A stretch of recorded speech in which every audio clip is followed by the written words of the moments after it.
So I'm starting to record now. I don't know if anybody's going to join online, but that's okay if they don't. Either way, I'm recording now, so let's get started. All right, let's talk about our agenda for today. Mr. Quinn, can you see that? Yeah. Perfect. You got a little larger, actually? A little larger, yes. Better? Oh, all right. All right, I'm going to start talking about final projects. There's a lot that I would love to talk about during this session, and I'll try to touch base on some of the things that I want to get started on. But I'm also going to talk about the final project announcements. I don't know if you read that announcement that I talked about as far as the navigation or whatever like that. The second one, I made a mistake on Unit 2, 2.6. There was some confusion. On this assignment, I want to communicate what that mistake was clearly so you folks don't make that same mistake. We're going to go over the course calendar. There's some accessibility issues that I want to address. We're going to talk about providing context, details, information about your event, and then selecting the correct calendar. We're going to review the discussion board, address some questions that Sharon had about the discussion board, and how to create basic rubrics. This is going to be important as we lead into Unit 4. And I'd like to get into Unit 4, spend a little time on that, and talk about what to expect. And there's one assignment that I want to make sure you're clear on how to submit it properly, because in Unit 4, there's an extra credit. Right. Let's talk about how we're going to deal with questions. I don't have a problem with questions, but for the sake of getting all of this in, I'd like to get all of this in as much as possible. I'm going to talk about each bullet. When I'm done with each bullet, you're going to hear either two things from me. Does that make sense? Or are there any questions? If you hear those two things, raise your hand. If you don't, write your questions down in your notebook or something as a little reminder, and then when I'm ready, we'll go over these. Because I want to be able to control the flow of it, how all of this goes, along with us, so we can get all the information in, as well as the actual recording that I'm going to post, so people that can watch this, they can get a clear idea over the pattern of how this meeting goes. So let's talk. So when we talk, let's move on to the first bullet. As we talk about, we're going to start talking about the final project. Your final project due May 12th. So we have 2 weeks. Not a lot of time. This course has been a service to you to help you get started on your final project. Every assignment that you've been working on is works towards your final project and also helps you in effort of building your course. Creating an effective homepage. Later on in Unit 5, there will be an assignment on how the syllabus should be created. You're going to replicate and learn how to replicate what I've done here. But the most important section that we talk about is going to be modules.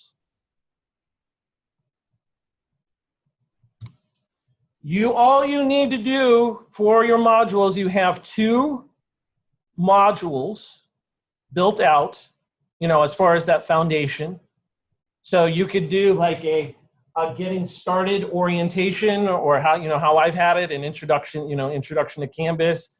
Or you can, if you've gone through your outline and you've done like more than one module in your, in the course outline that you submitted, you could do whichever one that works. Not every single item in these modules needs to be completed. Not every single one. However, in the scope of this course, you've learned how to create a content page. You've learned how to create a discussion board. And then next you're going to learn how to create an assignment or a quiz. So that's 4 items. For the scope of your modules, I want you to create 4 extra items on your own, 4 extra content items. So that could be a content page, that could be an assignment, that could be a discussion, that could be a quiz. However you want to mix it up, that's up to you, but I want you to be able to take what you've learned from Canvas, learn from this course, and see if you can replicate that stuff on your own based on that information. So within your 2 modules, you will have a total of 8 completed content items.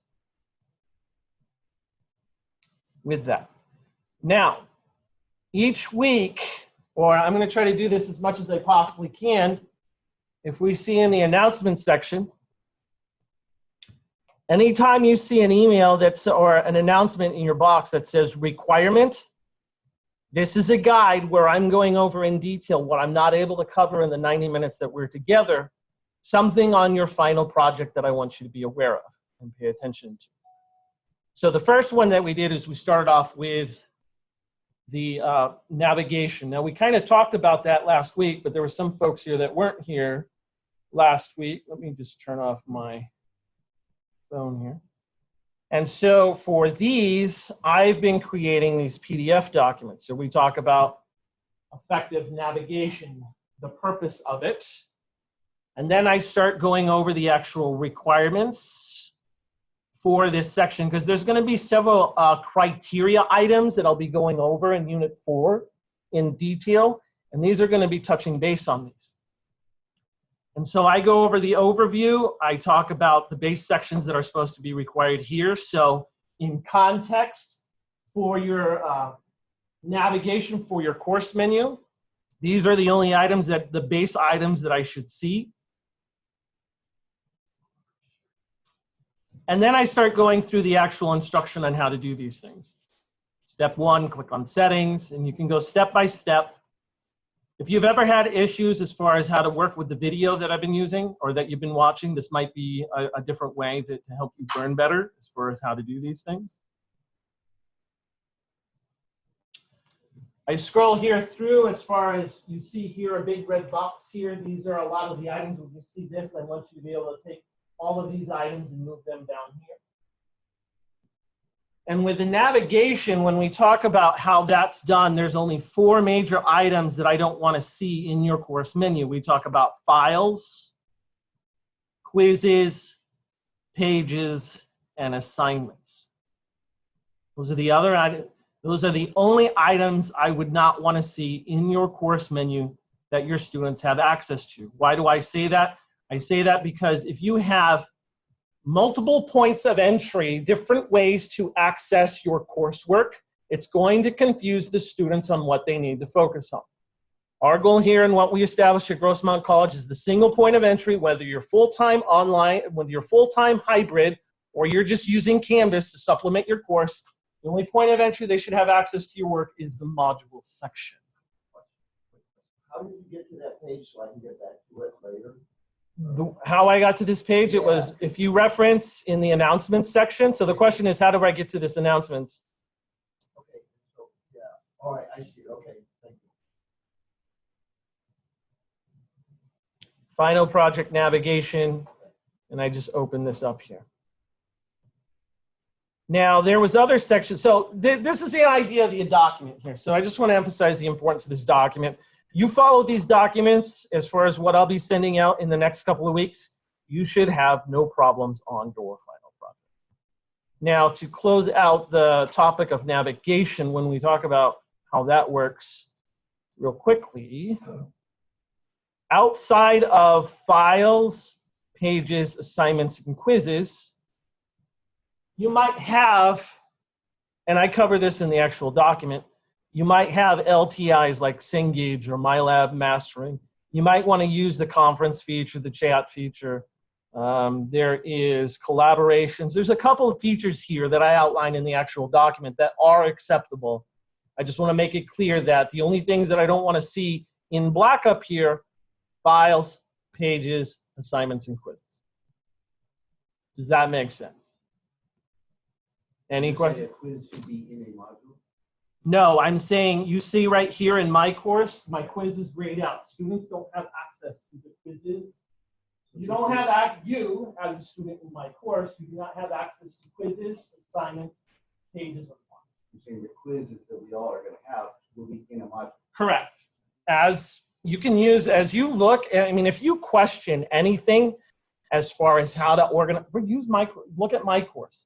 Look at it not from a student view, but from an instructor view and see how my modules are organized. And if you just model what I simply do, you'll do pretty good. As you can see, the quiz is right here. Are your discussions in your modules, are they also over in your discussions Yes. tab? That is the only section that I sit here and I accept as far as what they need access to. Okay. So when it comes to discussions, they could get to that two ways. Right, there's two ways, and that's the only one that I sit there. That's the only. That's the only one that Okay, because I was getting confused when I was working on the discussions. Okay, thank you. And I have a certain reason as far as the discussions, at least as far as I'm trying to think of it as far as how I would work in a course. And the assignments, I want to sit here and have you go through the work and complete the actual assignments in and of itself. But if I know that I need to work on an actual discussion and contribute to that, I just want to be able to go through or let's say I've even actually completed it. Some of you, your trend, there's a group of you that at the beginning of the week, you'll post your initial post, but nobody else has posted, so you can't do your 2 replies. So if you need to go back and do your 2 replies, I don't want to sit here, go back to the modules and then scroll down and figure out where my discussion is. If I need to go back and just finish out my 2 replies, I just want to go to the discussions and then click on the one that I need to focus on. Does that make sense? Glad you clarified. Do we need to post them and replace them? No, when you create a module, when you create a discussion, when you create anything in here, in your modules, they're going to appear in those sections. You don't need to worry about it. The only time you need to be concerned about it, and I don't want to do it in this course. Let me go into my dummy course. So Pandy, when you look at an item, and if I go through here and I remove that item here, I'm not going to do it, but if I remove it here, this content page would still reside in my pages section. You want to go and delete that. So you want to go, anything you remove from your modules, if you no longer need it, you want to make sure you go back to the related area and make sure it's gone. That's the only time. Otherwise, it stays in pages. You'll have a copy. It stays in pages, and then if you want it again, you can get it. You can get it, but if you don't practice good organization skills, I can guarantee you 6 months or a year from now, you'll be back in my office trying to reorganize your course, and there'll be a gazillion things there that don't make sense versus the things that do make sense.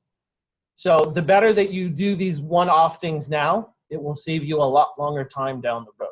It's the same problem that I've had with Blackboard where instructors don't manage their grade center properly.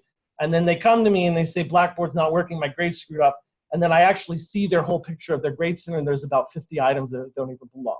And then they don't know what's real or not. So in the long term, when I'm talking, I'm thinking about the long term when you're trying to manage these things, especially when you start transferring these things from one sandbox to another from another semester. I've already been grouping things into files, creating files to group things. Let's see. Let's talk about the mistake I made. So in unit 2.6, there were some confusions as far as how to submit the assignment. And I don't think I'm going to be able to view it here. I got to go into my other course.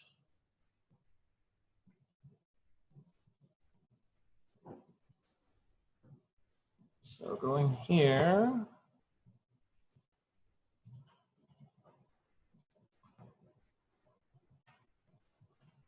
So in unit 6, the 2.6, create a homepage assignment, all I wanted you to do was choose or create your homepage, and then submit a link with a paragraph explaining why you did what you did. Now, the way I thought it would work is when I would go into that homepage and I go in here to click submit assignment, you had the website URL, which I wanted here. And then you had the text entry box where I wanted you to explain it. And then complete submit assignment. The problem was, and I didn't realize this, and also this is my fault because I did not use my student view properly. If I would have tested this out, this is one assignment that I made them space my mind. If I would have tested this out, student view, how would this submission work? I would have been able to catch my mistake. And realize that when I say, if I post my address here, text entry, write it here, and submit assignment, I would have learned using my student account that only one item out of the 2 requirements that I would have wanted to submit would have gone through. So that's an emphasis to you that when you create an assignment, which we start focusing on in Unit 4, use your student account, submit a dummy assignment, and make sure, and then go in as an instructor and see how that looks. And you can get a better idea, okay, this is ready to go through with your students.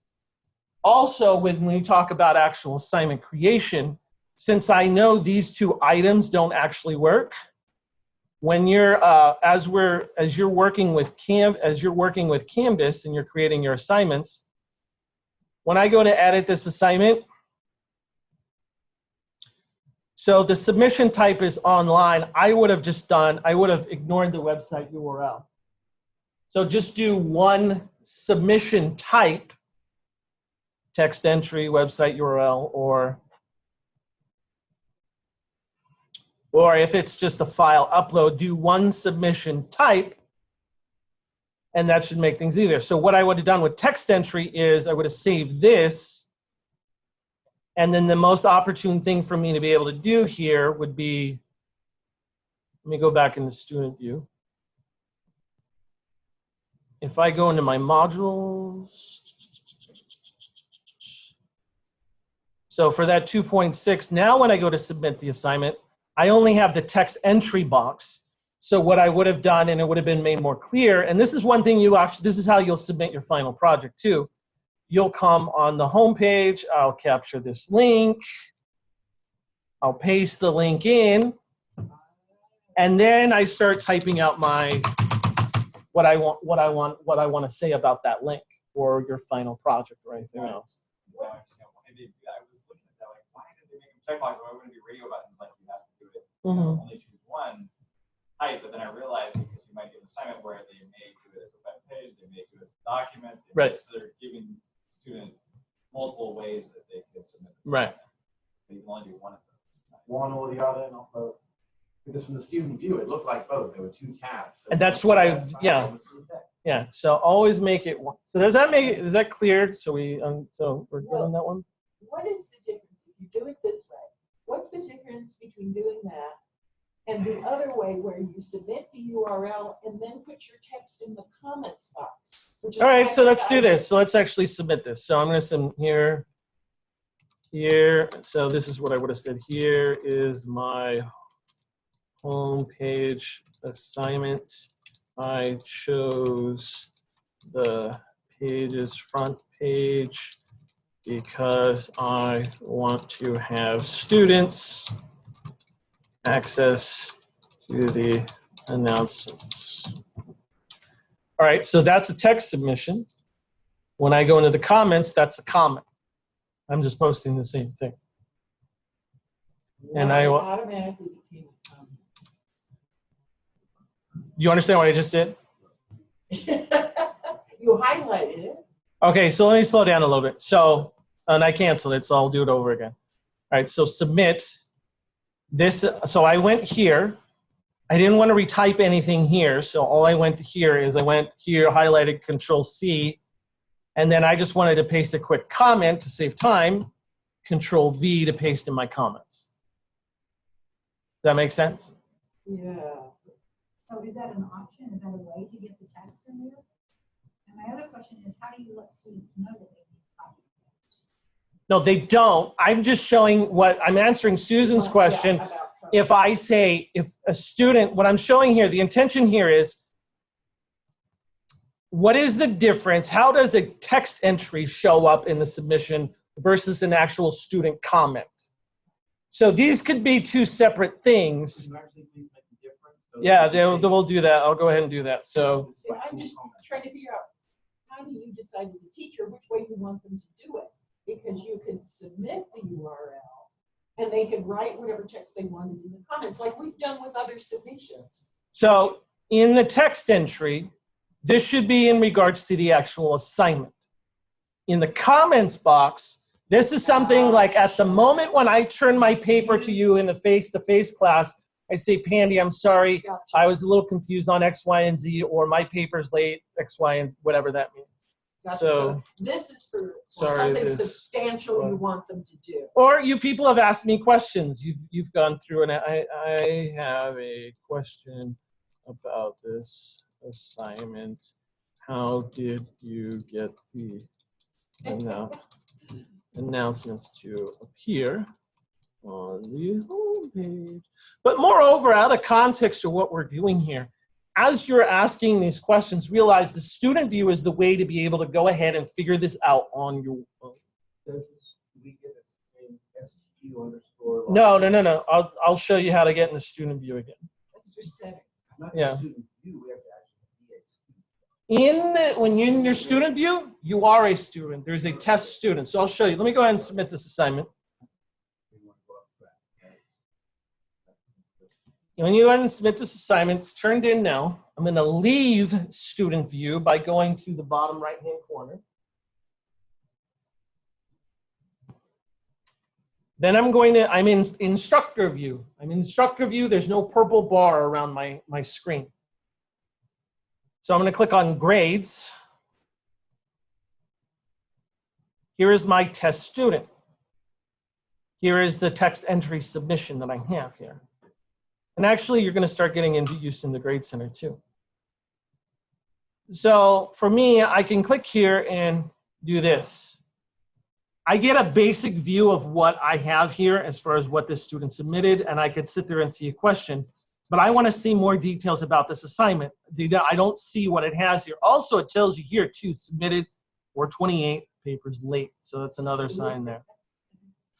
So I can go in more details in the speed grader, which is what you're going to be learning. So as you can see, here is how in the center screen, here is how the assignment actually looks. So when I've graded your folks' paper, when you've included the link, I click on the link, it takes me to the actual link that you've submitted to me.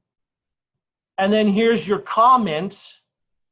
Here's my homepage assignment. I chose the pages front page because I want to have students access to the announcements.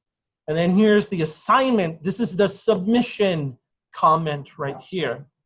And then I would sit here and say, please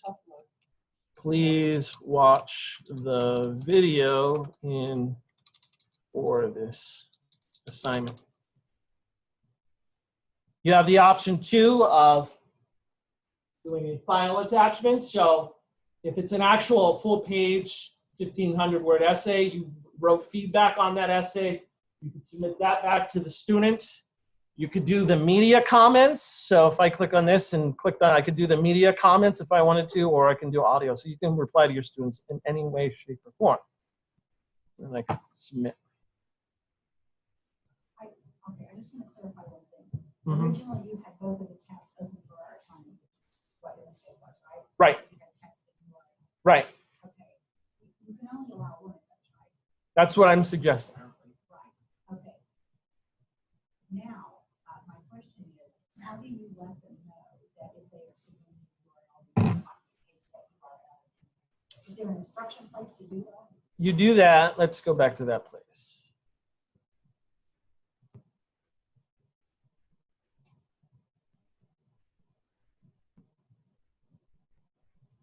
Edit. You would do your instructions right here. Now, granted, you might not do a video or anything else, but at least you can provide basic instructions on how the assignment would need to be submitted. Yeah. Wherever you make your instructions. A quick question, Chris. Yes, sir. So, when they submit an assignment, they can always do a comment, right? I guess you want them to about, my dog got sick or something like that. Right. If they choose not to do a comment, can you still reply to them? Right. You should really have told me in a comment that your dog was sick. And Right. Yeah, you can still do that.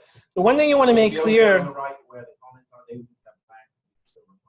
The one thing you want to make clear as far as submission comment, when we talk about submission comments and getting them, is when we go into our notifications for the students, I talked about the notification preferences that you need to keep. For the submission comments, at least for your email, you want to say send submission comments. So this is an assignment submission comment. That's where I just said, I don't know how to add the announcement to my homepage. You want to make sure that at least for your email address, And if you have the Canvas app on your phone, push notifications are send notify me right away. And you want to let students know about that as well, if they want to find out comments on their assignment. And then, by the way, I might as well, since we're talking about this, I'll show you how does the student view that comment.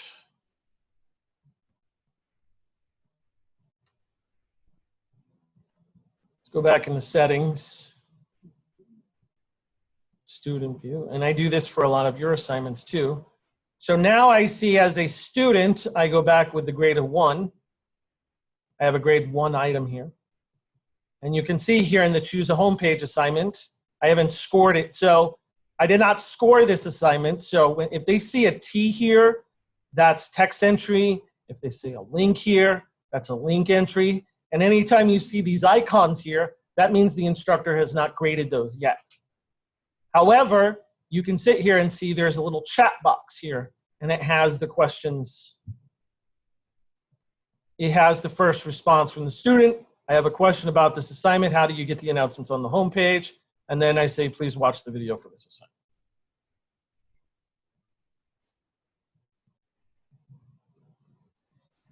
So I'm still not clear. So have any of you, when I've made a submission comment, have you received those notifications? Yes, I have. Okay. I get an email that says you've made a comment, Mm-hmm. and I can go directly to it through my email, or I can go with the Canvas on it. Because I've been doubling up when I see assignments where I'm like, okay, there's something that we need to talk about. Like Cliff and I had one we talked about. I doubled it up. Not only did I send a submission comment, I also sent a message through the conversations inbox as well. So I want to make doubly clear, red flag, hello, we need to talk about what you need to work on. So Chris, if we reply to your comment, that will go into the assignment, it won't go into your conversation. Well, actually, technically it does. I mean, technically it does. If I go into the inbox, if I go into the conversations inbox, if I go in the inbox, at the very bottom here, there's submission comments. So I can see the latest submission comments that come in. So actually you sit here and for submission comments, I could see the one that I just had right here. So technically it does. Also, I want to make note, I don't know if you've noticed, I've tried to start doing something new. This is my email. This is my Grossmont email account. And I'm sure yours is the same way. But do you see what stands out here out of all of the, I mean, does this, when I'm scrolling through and I'm looking at all of this, it's not Gmail, forget the context. I'm just saying as you're scrolling through a large amount of emails, it doesn't matter whether it's Outlook, Gmail, or whatever. We scan stuff for certain things that we actually read. And as I'm scanning through, I'm looking at keywords here. I don't actually read the entire sentence of the subject line. I'm looking at keywords here, and if there's anything that's here that I need to pay attention to, I'll watch it, but there's a lot that I miss. So as far as how large our email boxes get, when we don't actually read these assignment stuff, you notice here what stands out here. I see keywords, alert, alert, a request. Somebody's actually requesting me something. So in the subject line of what I actually do, whether it's in a conversation or I do this a lot in my announcements,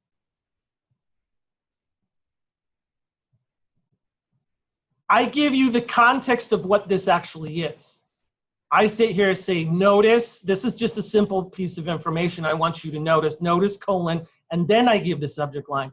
If I just gave this, if I took the notice out and it was just a sentence in a sea of emails like this, I guarantee you would probably miss that. You would not see that. Alert. When I'm talking alert, that's something, hello, I want you to read right now. This is very important. Or agenda or notice or requirement. When I talk about, I throw the key words there for the context of this message. So hopefully that signals to the student, okay, this is something I need to pay attention to. That's something I've been doing. I don't know if you've noticed that as far as catching in your emails or stuff, if you want to practice that, that's a suggestion since we're talking about communication and making sure your students get your messages in the sea of other faculty in classes that they're actually taking. Because if you do that and they don't, yours are going to stand out more And hopefully the intention is students, you're going to have a more success rate in what they actually access. Might be a good idea to, if students are taking multiple courses on campus, to do course names. So it would be CSIS 120 alert. So they know. Great idea. That's perfect. So you can Yeah, distinguish. Computer science this week. Then I'll leave the history alone. Yeah. I always ask them to put what course they're in when they send me an email. Do they do it? Yes, Oh. well, most of Yeah. them do. And that really helps me. Okay, you're in this class, not those two. They don't do that after reply back to them and say, I'm teaching 5 sections. That's the way I What work. class are you in? Yes, yeah, What are you sometimes talking I have about? to do that. Chris, I like the way you do the modules, or you suggested I do the modules where I have an item and then I put in parentheses after it, read. Right, and that's that context, and that's where I got the idea of. So the idea of what they were talking about, and I don't do it, I haven't figured it, I haven't done it on mine. But the idea is, and let's actually bring up Susan's. We're gonna look at your course, Susan.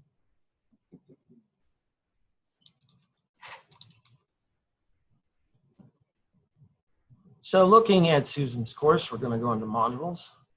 This is where I started doing this idea as far as making in communication with my emails and my announcements and stuff like that.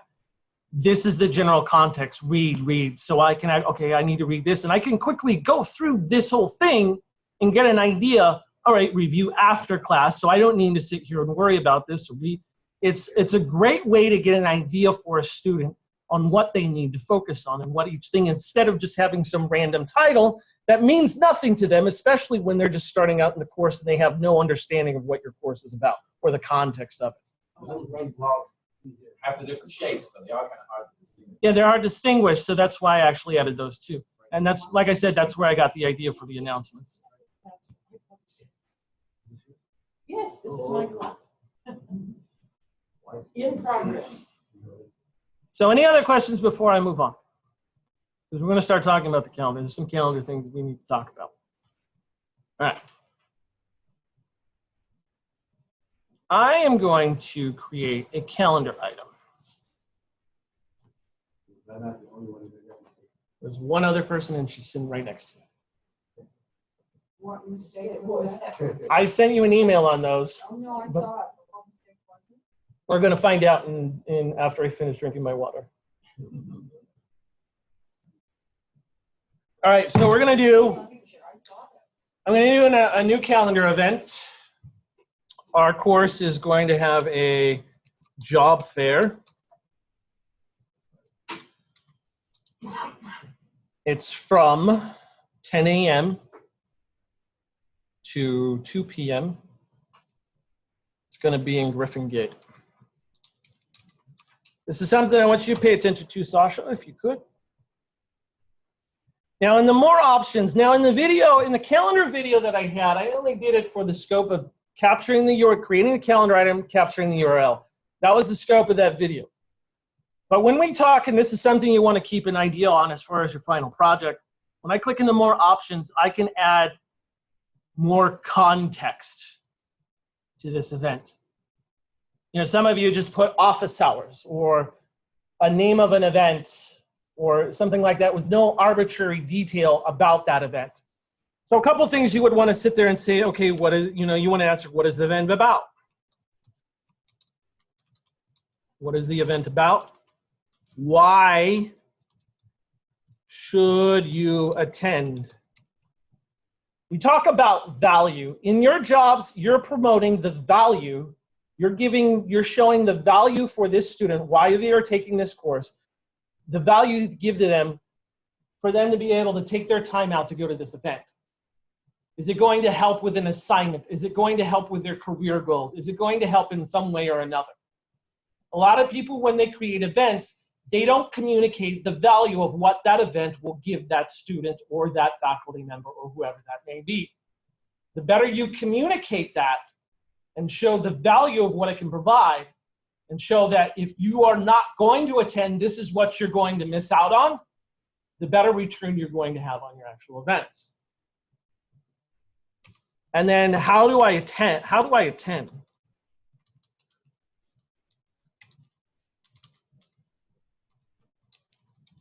If I'm doing office hours, do I need to schedule, like Susan's doing office hours every Tuesday from 2 to 4 p.m. Can I just walk into her office and just show up? Do I need to send her an email? Is there some way to schedule that? You know, how does that happen? Out of all the courses, I've not seen one, they just say office hours. These are the times here. And what to expect. During that office hours, what is this about? What are we gonna, if it's an office hour session, what am I going to expect during that time? Do I need to be prepared with anything? Do I need to bring anything? All these little things you want to sit there and think about instead of just posting the event, the date, the time, the location. Now, there was one option here where I sat here and talked about where also you might want to do actual images for the event. So if I wanted to actually post an image up here, and this is one calendar event that I actually saw, and do embed an image, I click here and then I can click on Canvas. And I had that event right here. And take emphasis where it says this alt text. All this just says is file name. This is a file name. Describe the image to improve accessibility. It also says describe the image to improve accessibility. If I click update, does that really describe what that image is? And you don't even know what the image is, so you don't even have a context. So this text alone should give you a general idea of what the image is about. Doesn't do that. When I click update, and if it's just an image, and I create that event, and then now I actually look at that image, this is inaccessible.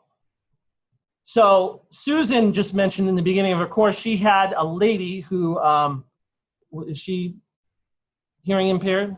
Oh, visually impaired. Visually impaired. So Susan has a friend who's visually impaired who uses a program called JAWS. JAWS is a screen reader program that actually looks at the underlying code. What we don't see, it looks at the underlying hood, and there's key things that program reads to, what's her name? Her name is Kathy. To Kathy, who can't see. If she can't see, JAWS is not going, all JAWS is going to tell her is when we go back to this event, all JAWS is going to tell her when I go into the more options and I see this image right here, this is all that she's going to see regarding that image. Which she'll hear. Yeah, sorry, which she'll hear. And it has no reference or purpose. You can include images. I don't have a problem. I don't want to discourage encouraging images in your calendar events. But if you're going to do that, you're going to go in the embed image, and this is something you would want to think about, Sasha, if you want to continue doing this. Explore.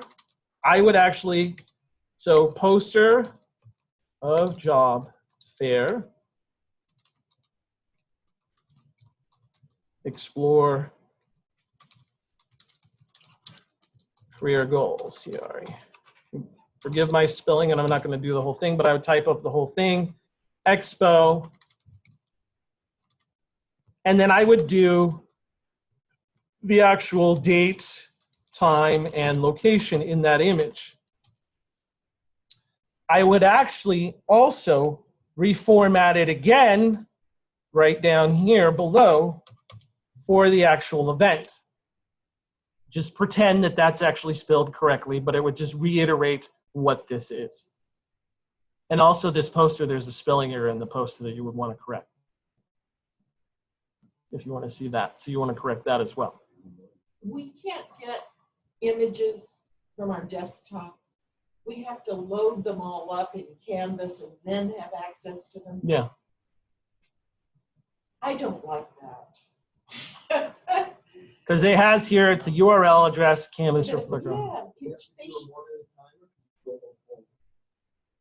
You can do a whole folder. You can use a zip file.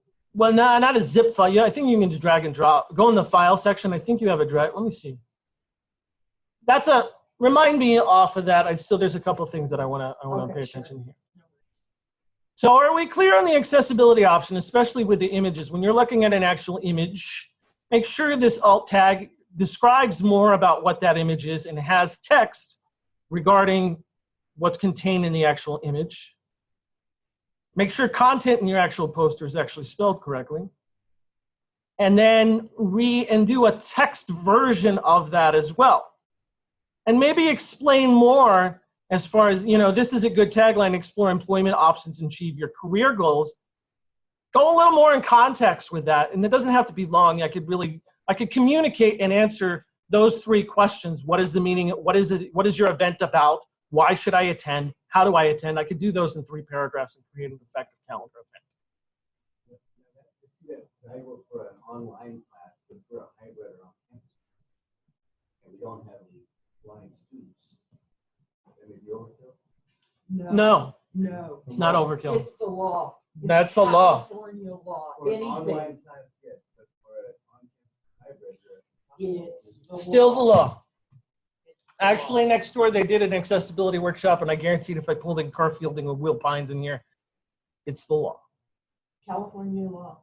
So ultimately, anything you put up there has to be accessible. And that's why the RCE is so nice for your documents. And rich content editor. Yeah. Can you do alternative text through the rich content editor when you insert an image? Yeah, so when I select this image, I inserted this, I click on, Yeah. when I click on There it embed is. image, this is the alt text. Well, that's so much easier than it is in Word. So let's update this event. Now, here's the key thing that I wanted to point out with Zoe and Clifton and others that you need to be aware of. Let's notice 2 things here. If I look on the right-hand side of my screen here, I see I have 3 courses or 3 calendars selected. One is the GC2 Introduction to Teaching with Canvas course. 2 is just this is the original one. This is the one I taught in February. And 3, the one with my name. That's my personal calendar. They're all associated with different colors. Light blue, like a dark blue, and a green. This color is a light blue. And if I hover over it, calendar Chris Rogers. This is on my personal calendar. So, if this event was intended for your course, you would never see it. And you'd miss the event. And in the end, I know this is not for your course if I want it because it's blue, it's not green. So, when you're making your calendar events, let me click edit here. Make sure in the calendar section, and this is the issue that I emailed you, Zoe, make sure you select the correct course. So in this instance, it would have been your training sandbox. But in my instance right here, I select the correct course. And now you see how it changes from every time I change it, the color of the bar up here changes. So I know what actual class that I'm actually working on. can you put it in multiple courses? You'd have to recreate the event. Okay, you have to just completely do the whole thing over. Yeah. Because it's not like I can create, like if I have 2 different things I'm teaching online, intro to philosophy and logic, and I want to keep those calendars separate, obviously, for Right. the students' view. But if our department's putting on a special event, and I want them both to go, You'd have to create that event I have twice. to create it twice. Can you copy the thing? Yeah. So I changed this so I can't, and when I'm looking at the edit options, there's no other options. And the more options that are available here is only the rich text editor to actually create the actual event. Oh, wait a minute, use a different date for each section. Is it? No, that's something different. I want to use the same event for different sections. I'm going to say no on that right now, but I'll definitely look into it and learn more about it. So I don't want to put a final nail in the coffin. But it doesn't say here, it just says location and address. I don't know, I'll have to test that out. For right now, we'll just leave on the notion you'll have to recreate it, but I'll look into it and see what I can find. If you know, with Blackboard, we can merge two sections into one section. You can do that. Those are at the end of, he asked as far as merging courses, there's special requests that you have to give. And by the end of Unit 5, I'll give you folks all that information on how that works. When you copy a course, does the calendar copy you? Can Yeah. you have that be? All of this stuff copies over into the right one. So with the calendar, edit, make sure you create, make sure you select the correct course. You provide good context, so at least answering 3 questions. What is the event about? Why should I attend? How do I attend? Answer those 3 questions. And if you post images, and when I'm talking about this accessibility as far as images are concerned, I'm not talking about it just relation in the context of calendars. I'm talking about it in relation to any images that you put in your course. You need to provide the correct information to ensure accessibility. So in your alt text, describe what the actual image is. So in Pandy's on her page, all she would need to do is the image is 2 babies playing with a ball. I'm trying to remember your homepage image like that. 2 babies playing with a ball. But if that image was an actual event, let's say it was an event on how to take care of a newborn, and it had calendar information and event information on it, I would actually write that out here as well.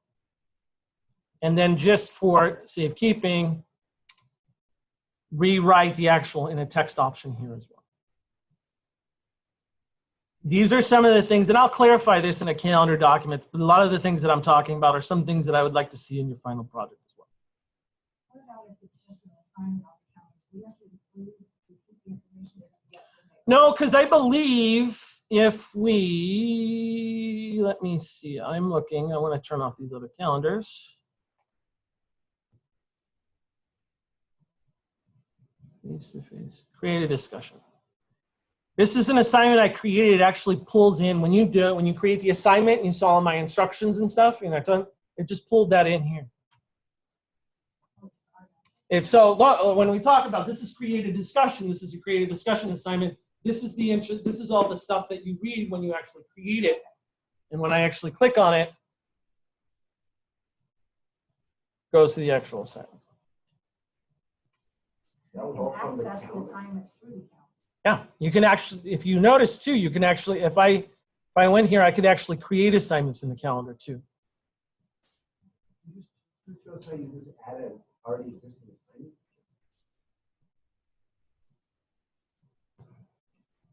assignment. When you create an assignment, it automatically adds it to the calendar if you do the dates. When I'm actually going through, when I go,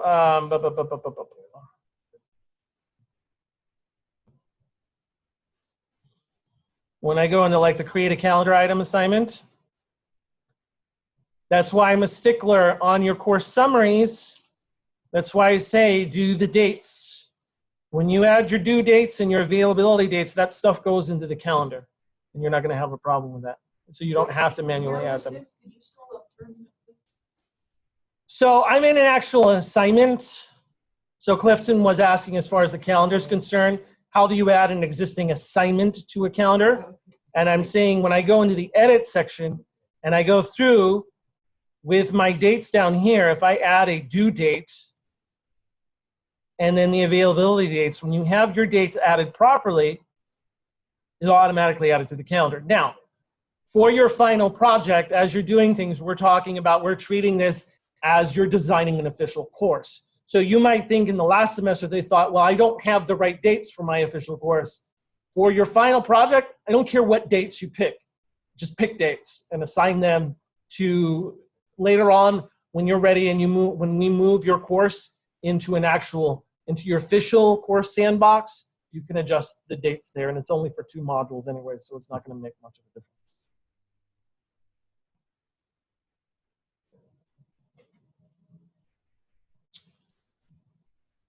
Any more questions on the calendar before I move on to the discussion board? The course that it should have gone into was the Your GC Canvas training close, your Sandbox CLOSE, that's the calendar it should have gone into in the context of what we're talking about. Does that make sense? So if you look up on screen, so let's see what we can do here.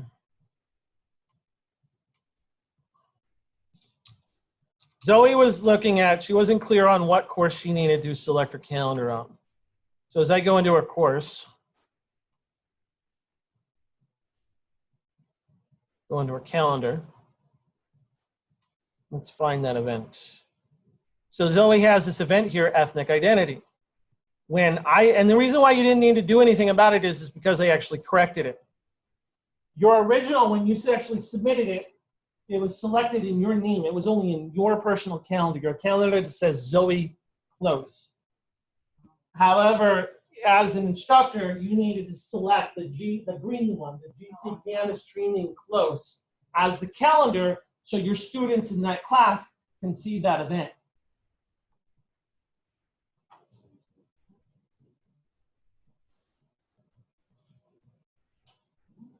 Does that make sense, Zoe? All right, let's talk about discussion boards.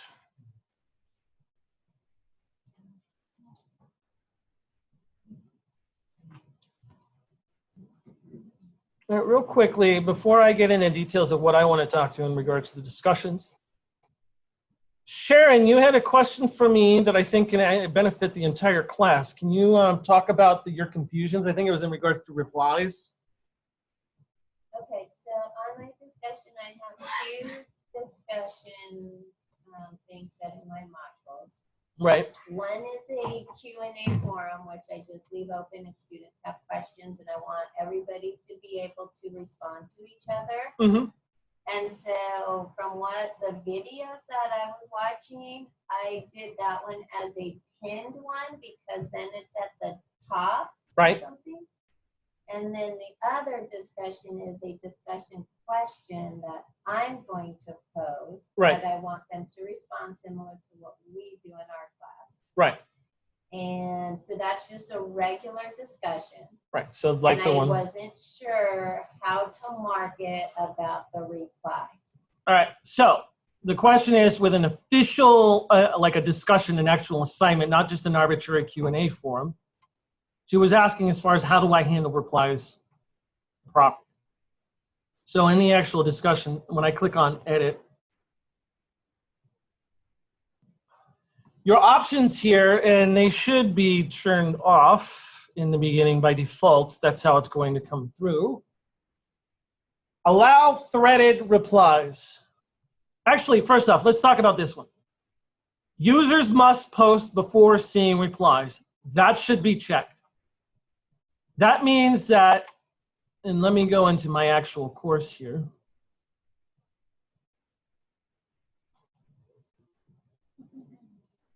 So within this discussion, if that users must post before seeing replies is unchecked, any student, if I'm a student in this course, any student like myself, I could go in here and see what everybody else has posted and then just paraphrase something with my own response if I just wanted to quickly get it done.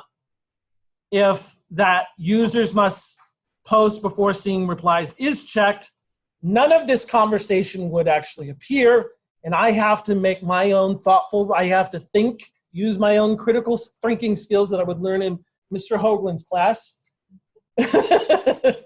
and post my own reply before I see someone there. I love that option, but could a true student post hello, then read them all, and go everything? But they don't know, they could, Yeah. but psychology, I mean, yeah. And But then if you're kind of grading them on their initial post, you realize that that's what they thought. right, Do you or edit the post? Right? They can edit the post. You can edit your post. before you well, see it. let's see, You don't let's, see that in it? It shows a date edited, but I don't think you see the prior.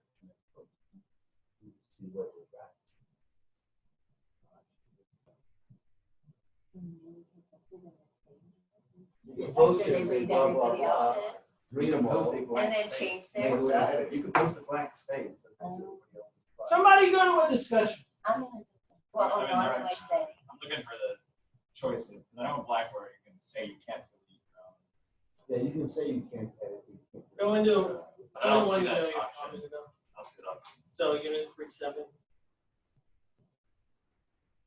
So what I'm doing right now is I'm looking at panties in the entries box. Type in. Then Most will- she can't edit her post. I can edit my post. I edited my post.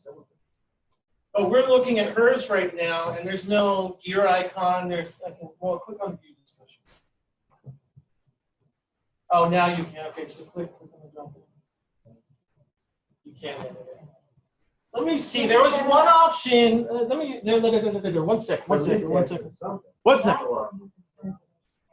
One second. I know where this is option. So the idea here, now I'm talking for the natural recording right now. There is a Yeah, there's a setting. So let's. overall discussion here, you can say edit and delete their own posts. Check mark. Where was that? Was that You this? go to the overall discussions link in your Okay. thing, and then go to the gear. So the idea here is when we're talking about the idea or the discussion here is we're talking about users most posts before seeing replies. We're talking about the discussion as far as allowing students to edit their own posts because as Cliff mentioned, a student could just say hello, see all the posts, and then edit his thing based on what he sees from the student. So as Robert Gillespie, thanks for finding that, Robert, because I thought it was in a different area. On the discussion screen, edit discussion settings, edit and delete their own posts. Yeah, it would do for everything. In general, I like them to be able to edit them. Sometimes Back to it's- your original point of like the reason I don't let them do that is because I'm always worried they'll post it and then later for some reason delete it or something and that's missed and then they say, no, I had it in there and there's this, I don't want controversy. There's not any What about you controversy. turn it in the discussion board, create a discussion board? Not to mention, I could actually sit there, post a legitimate post, and then Pandy, she throws up this great post that I sit there and say, wow, hers is so much better than mine. And then I can go back and edit mine that kind of aligns along that same There option. used to be an option backwards, but you cannot delete it because you replies. But for you guys, I trust all of you, so I'm going to say edit and delete your own post because I like you guys too. All right, so going back to that discussion, so when we go back through those options, edit, and I'm in my allow threaded replies, and I think, Sharon, if this might be where you're going from. Yeah, that's where I was, and I was trying to, okay, so allow threaded replies means that they can respond to any post that they see. Yeah, allow, so if allow threaded replies is turned off, students will only be able to reply to this initial thread. But they can't reply. So They you can't reply. So if allow threaded replies is turned off, you cannot go in here and reply to this post that Adam made. Okay, so discussion, you would want to have that. You'd want to have threaded replies on. Okay, and then, okay, so I have that one. Okay, I guess that's it. But, okay, that's okay. Do you have to create your discussion items before you can put them in your list of modules? Or can you create your discussion item? Which comes first? The chicken or the? You see what I'm asking? Well, that's why I sat there and said, with your course outline that you actually created, that should be, I mean, it's fleshed out. You kind of did the modules, you did everything. I've been working everything as far as everything you need to do and to try to make Canvas as simple as you possibly can because it can be overwhelming. I got pages, I got files, I got quizzes, I got all this stuff I need to pay attention to. All your work you could do and create everything in your modules. That's all you need to focus on. And so as we talked about, that why I had you create that outline, I wanted you to have an idea of how you wanted to lay out your course week by week or by module, by unit. And then you just go in and you look at your list and you have that, okay, I have a read item. I could click on this item here. And then I need to create a content page. You can create everything you want in this section. I'm looking at your eyes. The gears are going around, yeah. Okay. You had your hand up. How did you set up your grading to grade the reply separate from the grading of the discussion? Oh, that's a good question. So when we actually go through, well, first off, to enable grading, you got to have that checked. And I want to make sure I'm always in my right course. Points possible, typically it's been 24. Everything else. Can you just, while you're on that and before you enter, like down on the dates and stuff? Mm-hmm. Okay, so I had a assignment group is assignment because it's a graded discussion. Mm-hmm. And then when it says, okay, so the due date is when you want it due, and then available from, do you usually have that for the whole course so they can go back and see past this? That's arbitrarily as far as how you want to do it. I do it in the context of this course, everything like available. So unit 4 is available today. It was available at 8 a.m. today, but the unit only lasts a week. It will be done by next week, but I leave it available until the end of this course because I want you to be able to access that information. But as far as you, the instructor, Pandy might want to do something totally different. She might want to just have it available for the week or something like that. I don't know. It's arbitrarily, but that's how you use it. All right, so points possible 24. This is how, when I have this assigned, I'm doing this, you can only have one option here. So this 24 points is the overall assignment, but I can't break it up as far as your initial posts versus your 2 replies. So all I tell you folks, all I've been telling you, and I have it in the calendar, but I never really made it clear. I said, your initial post is due Friday by 11:59, and I just keep drilling that home. 11:59 Friday, everything's due. But if you looked at the calendar, or if you actually, if a student reads the discussions and stuff like that, I also say the 2 replies to other students is due by Sunday. But I don't really talk about that much. I keep drilling in 11:59. So my hope is everything will be done by 11:59 p.m. So, because you can't separate those, but that's where we get into actual rubrics. And that's one thing I want to talk about that's going to be discussed in Unit 4. So, my dad asked, how does it grade it? It's like, there's something there or not? Well, here, you'll see. See that when he clicks grade on his. Oh, you have to go grade. So, okay, let me ask you, as far as how do you want me to proceed here? Because I was going to either A, show you how to create a rubric for a discussion, or B, show you how I grade a discussion. You manually grade. Create a rubric, because that's what you give us. What do you mean, has you graded, or it doesn't automatically say there is a submission in the assigned platform? You just hit it. You gotta read it. All right, so here's what we're going to do, because it's going to answer a lot of questions here. I'm going to create the rubric for the discussion, and then I'm actually going to go into our current discussions because I haven't graded them. I don't believe I have graded them all. And I'll show you how I grade. And the points, you know, We'll see, we're going to see throughout that whole process.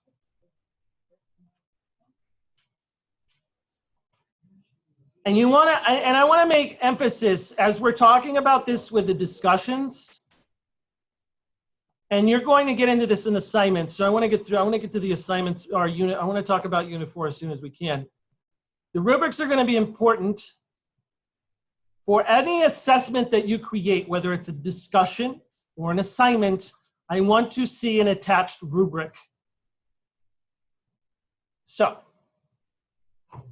as we create this, and actually I'm just going to go ahead and create a new, I'll use this discussion. This discussion already has a rubric, so let's go through here. I'm going to create a new discussion. This is pizza. I don't know why I've been thinking about pizza a lot lately. Blah, blah, blah, that's our discussion topic. Allow threaded replies, blah, graded post, points possible 24. Save and publish. Here's our discussion board. For discussions, when we actually click on the gear icon at the top, there is a button here that says Add Rubric. Click on Add Rubric. Now, for the title, I'm going to do this as an arbitrary title. This is new. I'm just going to call it new DB discussion board rubric. Now, for the description, when I want to sit here and create items here, I can just click on the pencil item that's here. I have the items here already created, so I'm going to say response to prompt.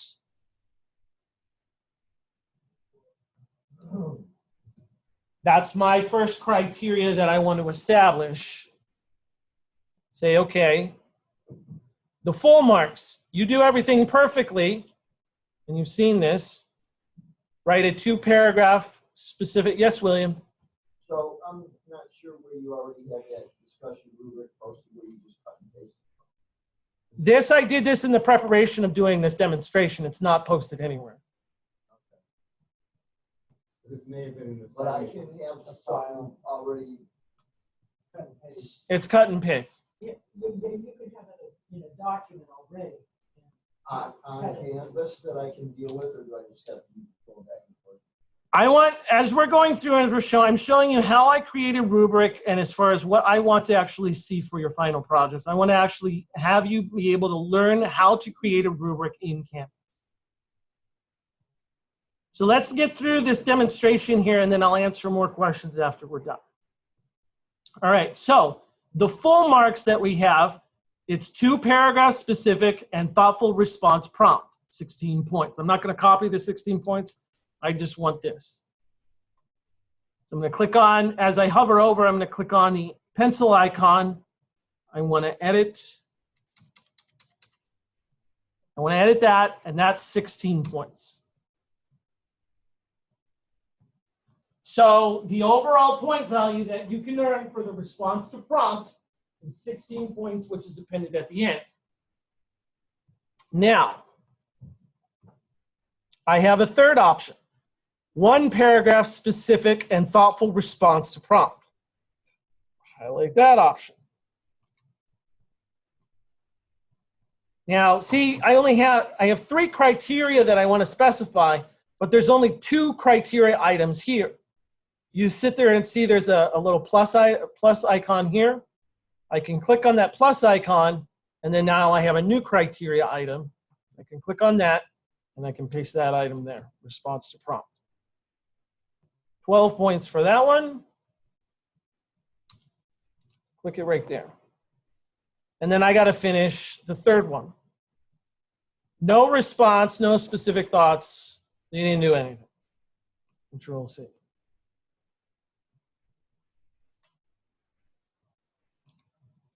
So that's 0, so I don't have to fill anything in. Right? So that's my first criteria. And now I need to create a new one. So I'm going to click on the criterion button. So with the criterion button, I have a new one. So as we can get rid of the, there we go. Replies to classmates. I'm going to quickly redo this since we're short on time. I just come here, I paste that in, okay? You would probably type all of this in, or you can do what I'm doing and type these out in Word. Do them on their own. So 2 or more replies with guidance or thoughtful feedback. I'm going to click right there, place that in. That was 8 points. 8 points. I'm going to do a, what? Well, let me just finish this out because it'll make sense, and then I'll just go through here. Want to do it one more time. So is it pretty clear so far? And now I actually created another one by accident, so I just deleted that one. And click here. Is it clear? You can have as many readings as you want. You can have, you should see my final, you should have my final project. It has 10 criteria items there. It's a big laundry list of stuff. How did it appear on the calendar, with response showed up on Sunday, and original prompt showed up? I manually created that calendar event for the Sunday item. the initial assignment, when I say due at 11:59 p.m., that goes up on Friday, the original due date. And then I manually created the replies to students' prompts for the Sunday date. So when I look at this, and I'll just finish this out here. Now for this one, you want to use this rubric for assignment grading, and then I create the rubric. Also, you want to make sure that, you know, when I created the actual document, also, that the point values that you have in the actual, when you create the actual assignment, match what I did in the rubric. This is telling me, because I haven't been paying attention, that they're not correct, they're not consistent. So I'm going to change that so they are, and then I'm going to create the rubric. Now, when you notice for discussion boards and stuff, some of you have caught this. Students, when they're actually looking at assignments and stuff like this, and this is one critique that I have about Canvas, when we actually look at, you know, for example, let's look at this create a module page. The rubric already posts up at the bottom, already there. However, in regards to a discussion, since we have all of these discussions right here, they don't put the rubric here. They have to click on the gear icon and then say show rubric for you to be able to see it. So when you create your discussions, make sure at the very end you have this line here, grading rubric. Click on the gear icon located in the top right-hand corner, and then click on show rubric, so they can access it. Otherwise, they're not going to be able to find it. You had a question, William? Yes, sir. If I create a rubric like you did, because it seemed like your rubrics for grading our discussions that we had twice already, I believe. Right. Were pretty much the same rubric. Yeah. So, okay, so let's do. Rubric, I don't have to redo it. No. So I already created that one. So if I go in the back in the discussion, so the question is, I've created that rubric again. Do I have to create that again for every single discussion that I make? No, you don't have to. So I could do my second one. Yeah, so I can say save. And then I'm going to say add rubric. And then I can find my rubrics, and they're going to be listed here. Okay, cool. And you can select which one. Rubrics made up and then use one, whichever one we want. I don't have to keep the. And actually, if you want to, I showed you how to do it in the actual assignment. You can steal mine if you want. But in the outcomes, this is where outcomes comes in. So look on my screen and where I'm looking at. So on outcomes. So these initially focus on student learning outcomes. But if you click on the this 3-dot button right over here, I can manage rubrics over here. And these are all the rubrics that I've created. So there's the new DB rubric, and then I could sit there and create that one. So I'm on outcomes right here. The main screen of what you see here, which we don't get into the scope of this course, manages student learning outcomes. But if you want to manage your rubrics, you can click on this 3-dot icon over here in the top right-hand corner and then say manage rubrics.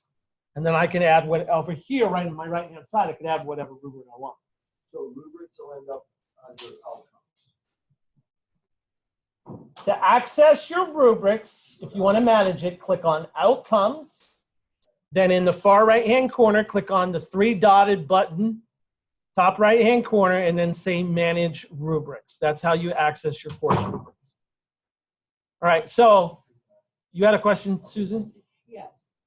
When I created rubrics and turn it in and Safe Assign, I end up with what looks like a table, like 10 down and 5 across. Mm-hmm. How does it show up here? Yes. Can I? We're going to see that right now. And I don't suppose I can import anything on Blackboard to rubrics, so I don't have to do. So I don't have to fill. I never tested those. Cells. I don't know. Near the end of the course, we get, for the scope of this final project, I'd like for you to create at least the rubrics in the scope of this, but in the scope of your bigger class, there's ways to export stuff. We get into that in Unit 5. Okay. As so far as for exporting. these purposes, I can keep it. You can keep it simple. All right, so for the discussion communication tools, all the times, like I've mentioned before and how I graded, I don't necessarily go to the actual grade center because I have 9 items here. I don't know what those 9 items are, and if I actually go into actual grades and trying to find my actual column, yeah, I could do it, but this has been a much more efficient way. So in my to-do item here, it says in the far right-hand corner, for the discussion communication tools, I have 9 people I have to grade. I click on that actual item. I'm looking at the date here. So as we can see, Faye Bachman, who's in this course, she hasn't done her second thing. So I hold off on the actual grade and then come back Monday. And if I come back Monday and I don't see 2 replies here to 2 of her posts, unclick View Rubric. Here's the rubric that I created. I would click on 2 paragraph, and then I would say if she did no replies, then I would say no replies, and then that would be her grade. Does that make sense? You can enter partial points there too if you want. Yeah, if I want to, yeah, I could add partial points I can save, and then anytime I can update that if I want.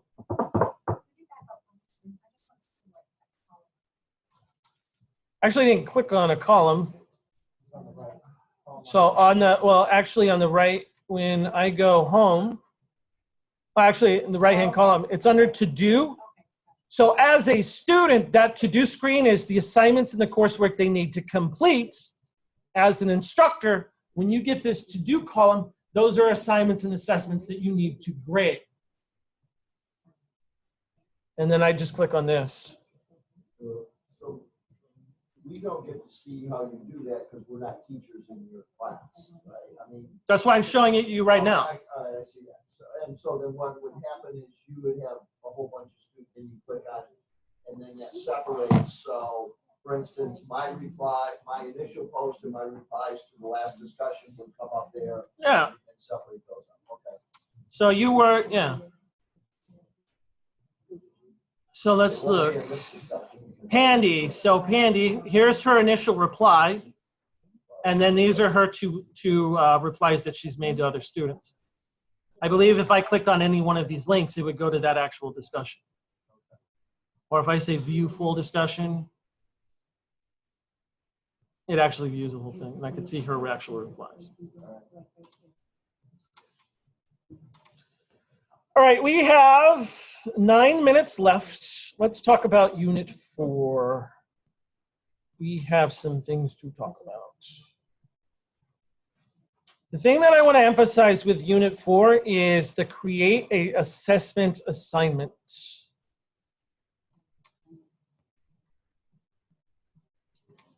And I'm going to bring up a couple things here first. So with the create an assessment assignment,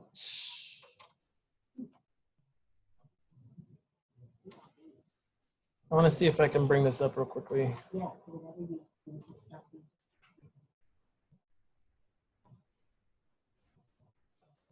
So it's Unit 4.4, create an assessment item.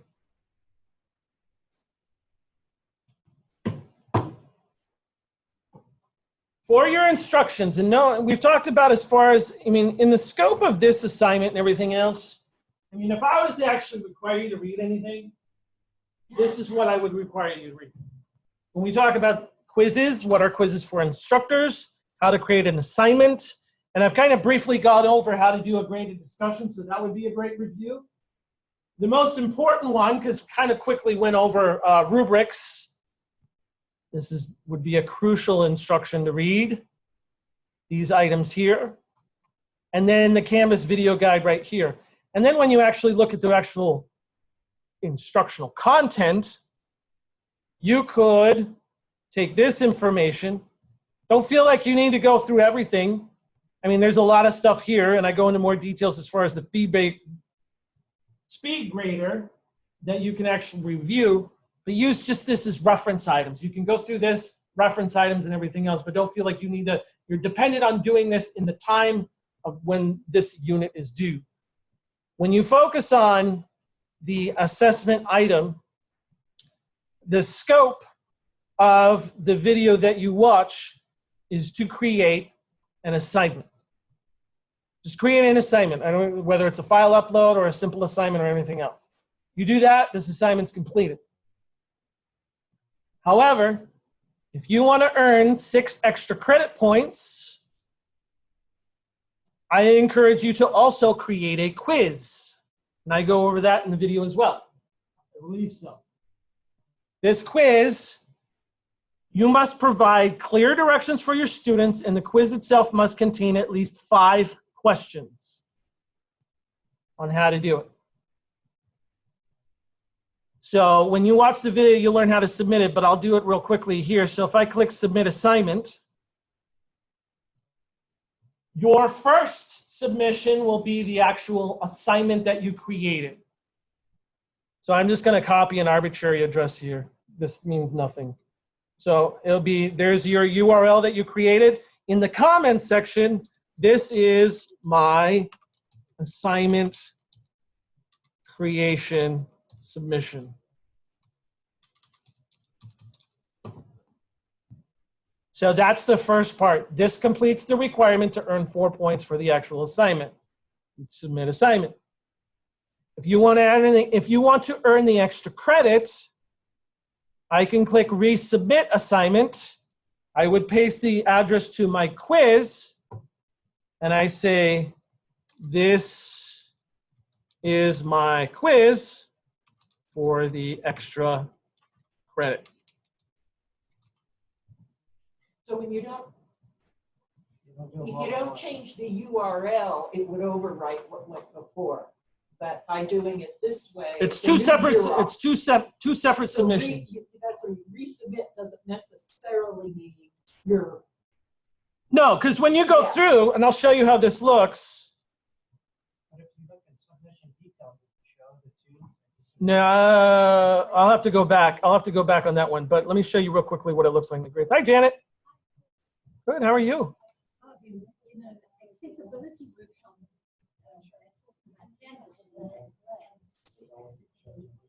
Works good? Okay, good. All right, so here's my graded assessment. Let me view this in the speed grader. This is how I see it.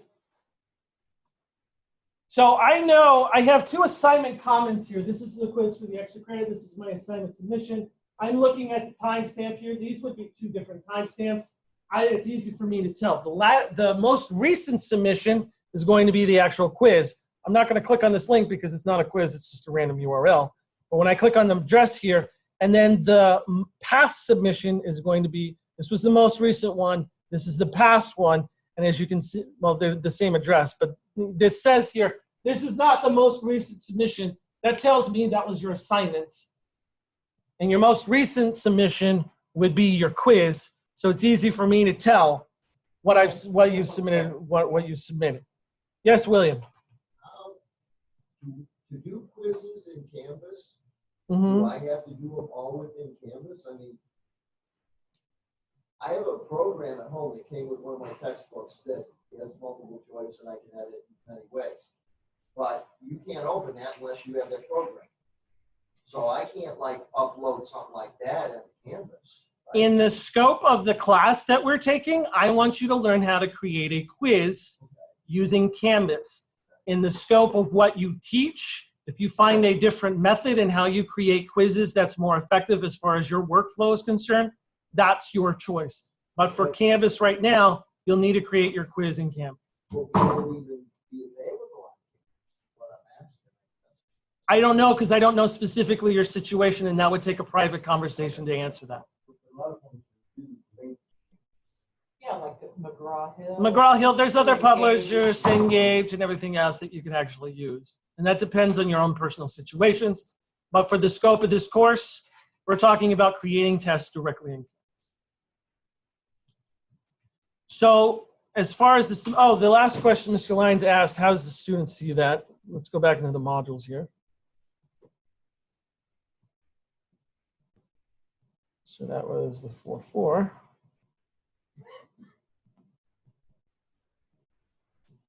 Actually, I need to be in student view, which I'm not.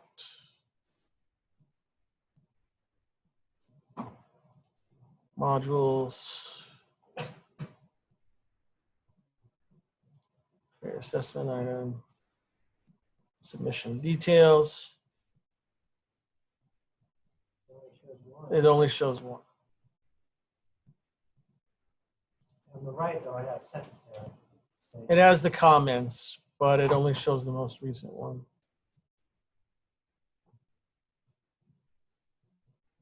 So it only shows the most recent one. But either way, I'm still going to get it. And if not, you can always ask me.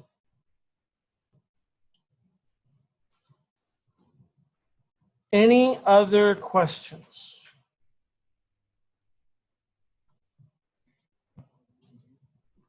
Do you think in one of these classes you could show us how you make those videos during our assignments where we click here and we watch you and we go through the screen?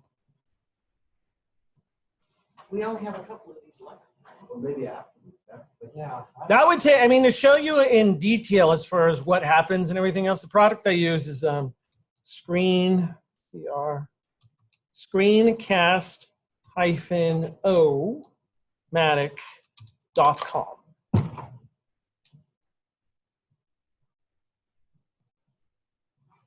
Highly recommend this site. It's just $15 a year. Most instructors or faculty members that go through this site, I mean, as far as the alternative, which is they use Camtasia, which is a software license that you need, and I don't know how much that costs, but I know it's more than $15.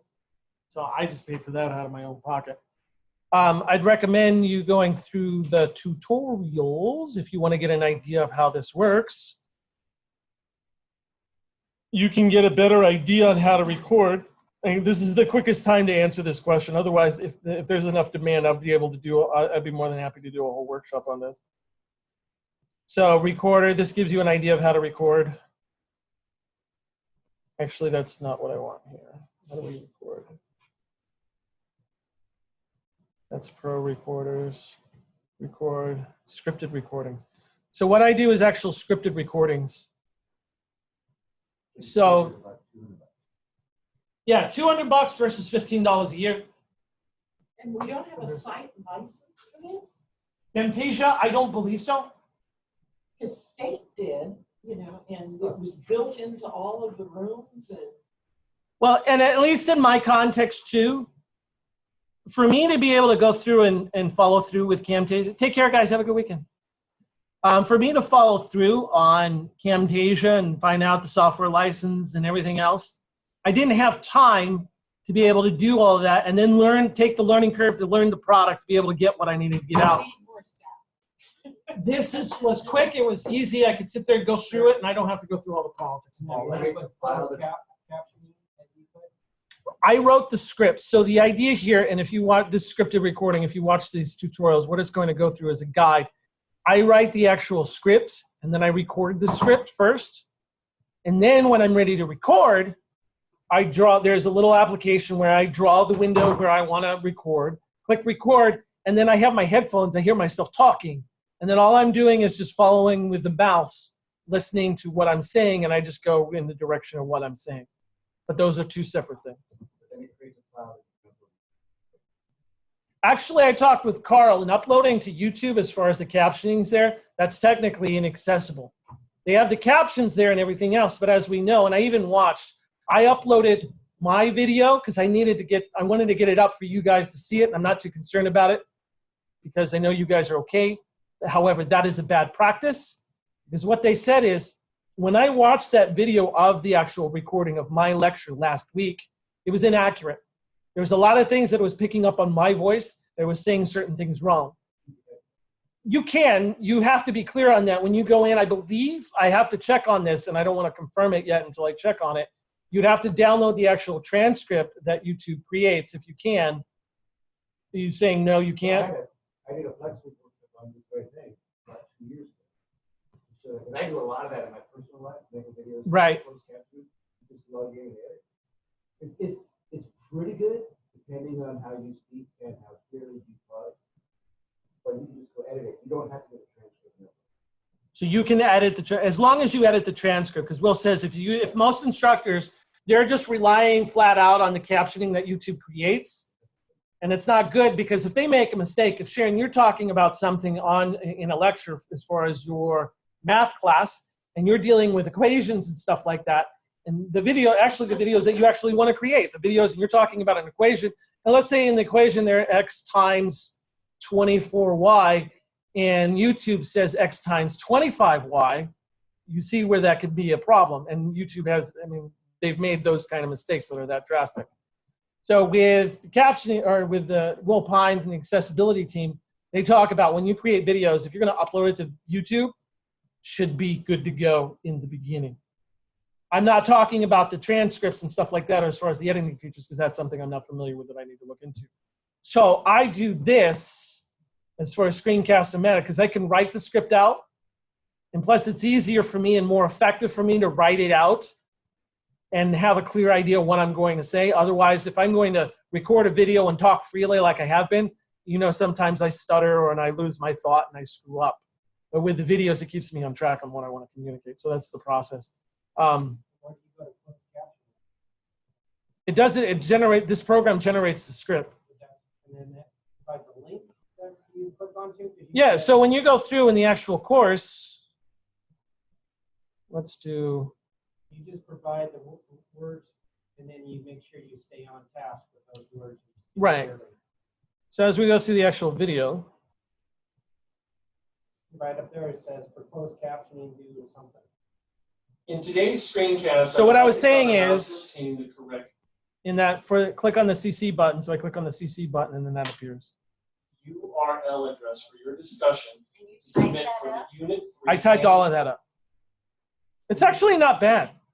No, I mean, seriously, when you actually get into the routine, it's not bad at all. It works out.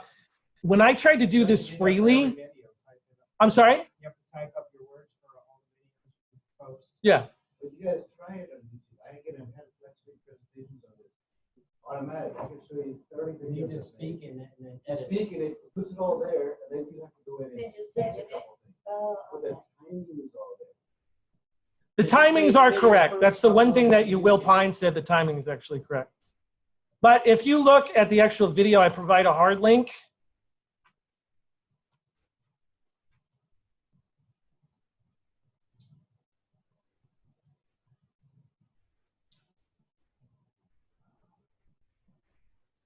So all your videos that you show us here, you made on screen, yes. Yes. So in the hard link that I actually go through that I provided, this is the actual script that I actually wrote out. And where is that video? Screencast-O-Matic. So there for $15 here, you also post it. Yes. But when I actually go through this, this is not a long thing. I just write out as far as how I want to think about it. It's not an arduous. I actually doing, I mean, for me personally, everybody's going to be different as far as how they record their videos and stuff. But for me to just open a video and start click recording, I can't tell you how many, when I first started doing that, it was like 15 to 20 takes by the time I actually got through. And if I go through by the next clip, if I get to this point and then I lose my thought, I start over again and I'm frustrated. For me, it's just really easy. Okay, I can just go step by step by step on what I want to take you through. This took 10 minutes tops, recorded it, another 5 minutes. How do you do your spacing and recording it? If you don't have the video, you're walking through timing, you know? Like click here and move them out. Now I go there. And It's how you write the script. So usually, before I used to talk about, I would do this all in one paragraph. I started doing this all in one paragraph, so what you would see here might be something like that for the 27, and that was very hard to do the timing. But when I'd have to show you the actual program, when I actually do it, this is an actual step. Next, click the edit button, I record that, and it's easy for me to cycle through the whole thing. As far as I'm concerned, these happen automatically. This is generated by the program. So each, yeah. And then when I talked to Carrie Willard, and she said, keep your videos short. You want your videos no more than Because 5 she minutes. when she's doing her videos, she said she keeps them short because if she makes a mistake, then she's not redoing the whole. Right. And not to mention the fact students not going to watch a She does 10, it 20-minute on video. podcast. For years, I did a 15-minute one, it would be part 1, part 2, part 3. Right. Each one was 5 minutes. Thank you. More than anything, I mean, like I said, while we schedule one, if you ever want to sit down, schedule some time, meet one-on-one, I can show you more in detail on how that, my setup and how it actually works. And that's for anyone. even anyone listening to this recording. And we can do a flexible. That would be good. Yeah. This is- Right, with that, I'm going to stop the actual recording for this session. Anybody listening to this at a later time, I'm more than happy to contact me with any questions you may have. And we are done with this session for today.